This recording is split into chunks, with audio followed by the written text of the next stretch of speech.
I just want LeBron to be celebrated. If that's in Cleveland, if that's at home with his family next year, wherever it is, that man has given so much to the game. There's one thing I'm sure of. This is last year with the Lakers. He's not going to play with the Lakers next year.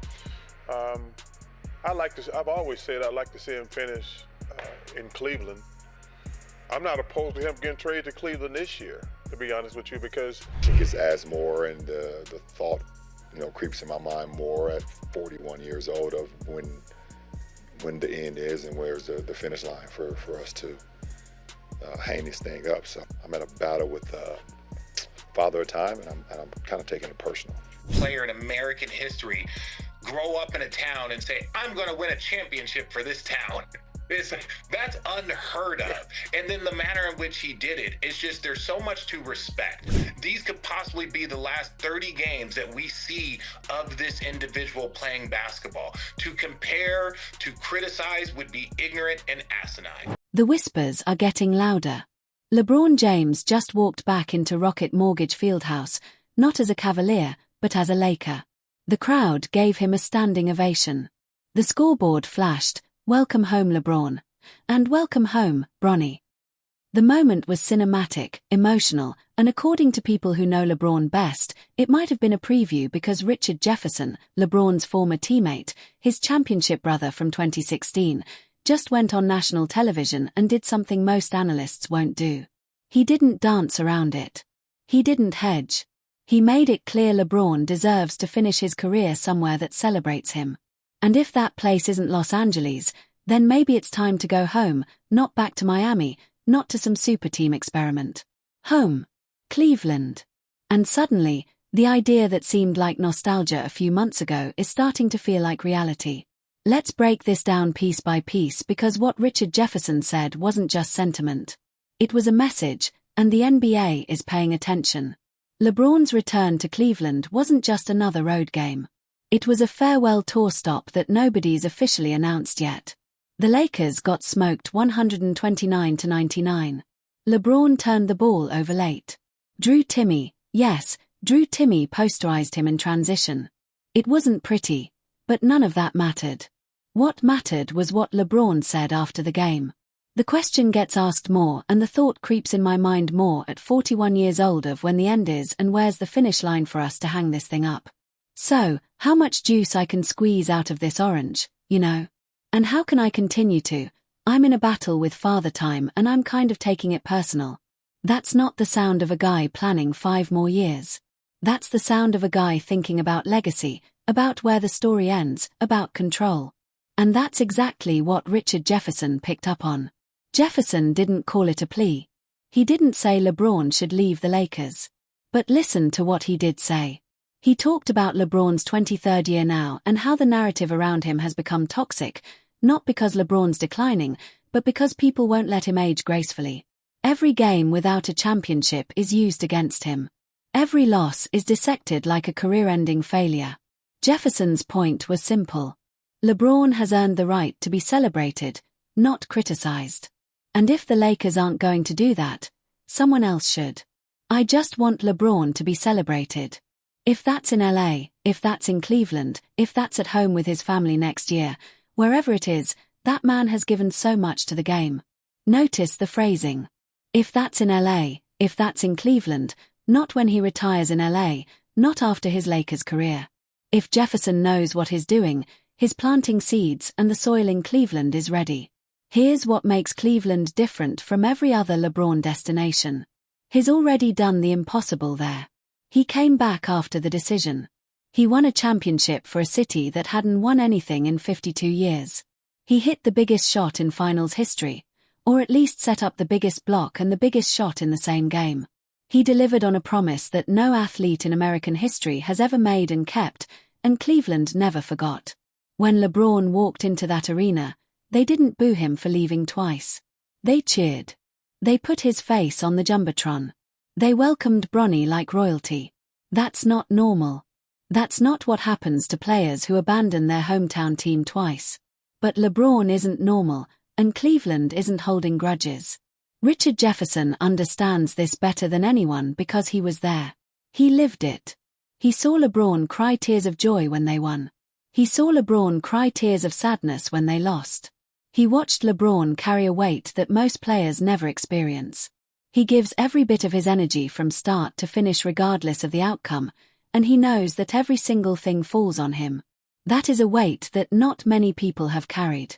Jefferson also shared a story that most people don't know.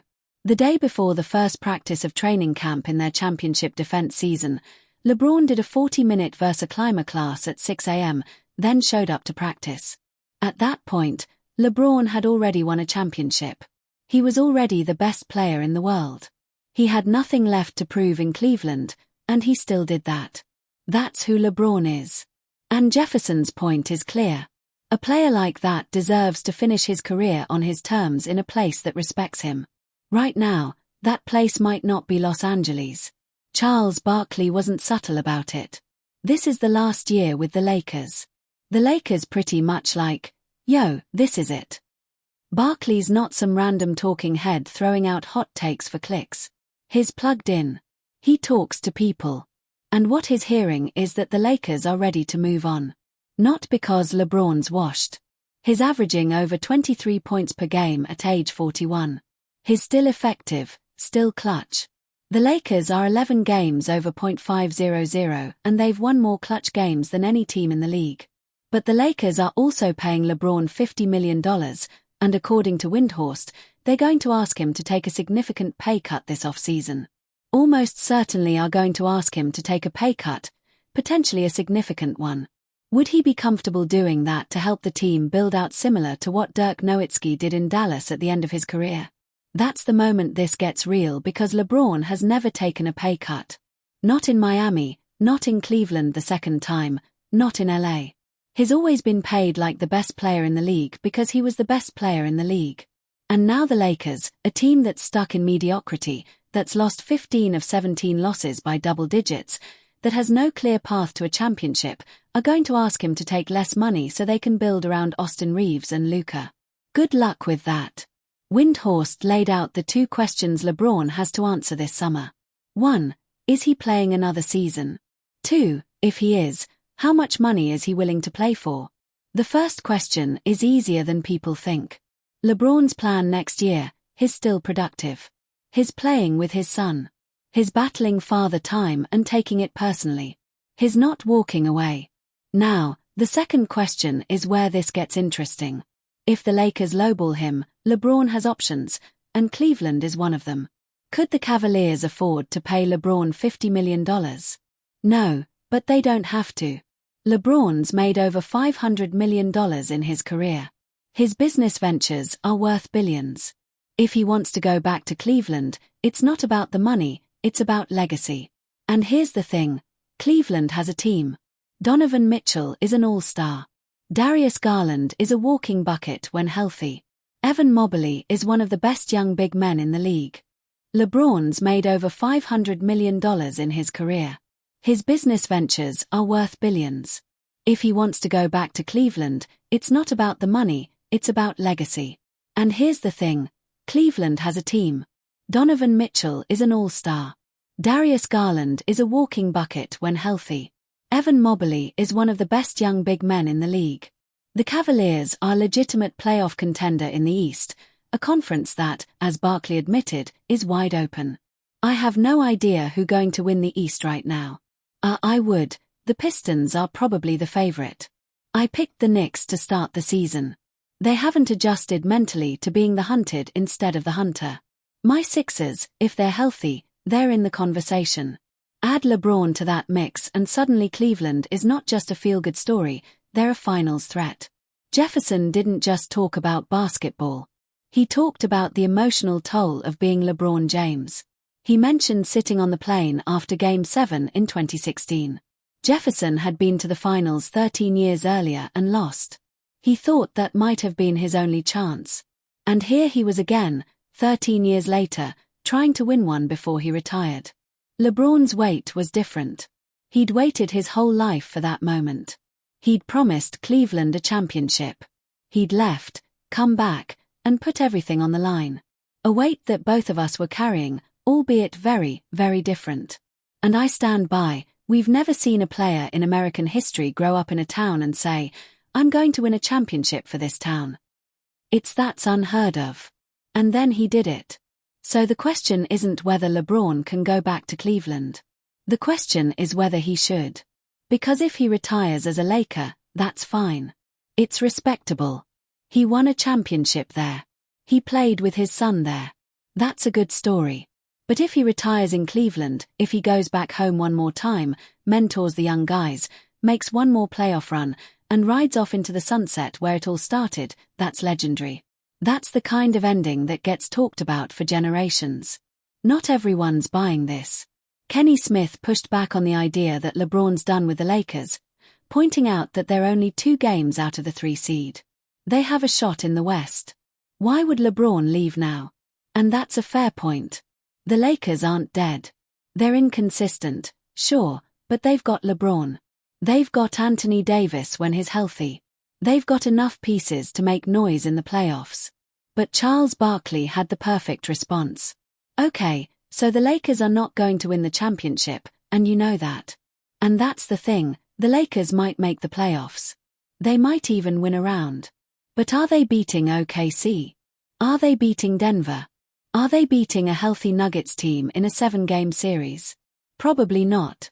And if that's the case, why would LeBron spend his final years chasing a miracle in LA when he could go back to Cleveland and actually compete in a weaker conference? Jefferson made a point that's going to stick with people. Compare gods.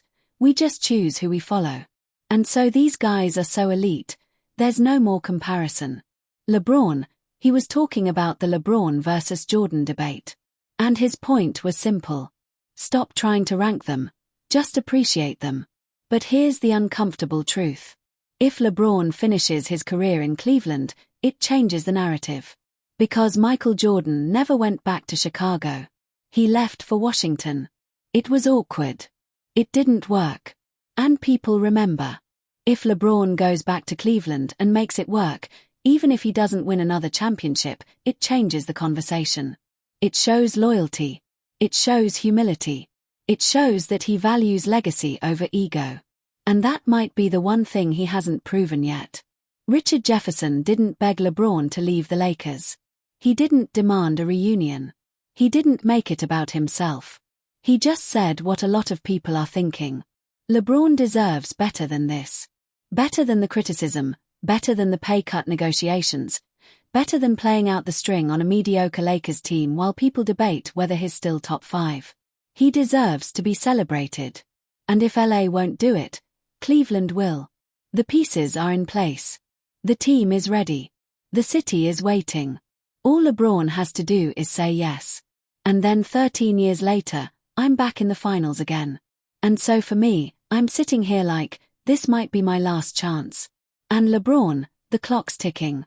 Father Time is undefeated and LeBron knows it. So, the question isn't whether he can go back to Cleveland. The question is whether he will. And after everything he's done, after everything he's given, after everything he's proven, maybe it's time to go home one last time. Not to prove it to anyone else, but to prove it to himself.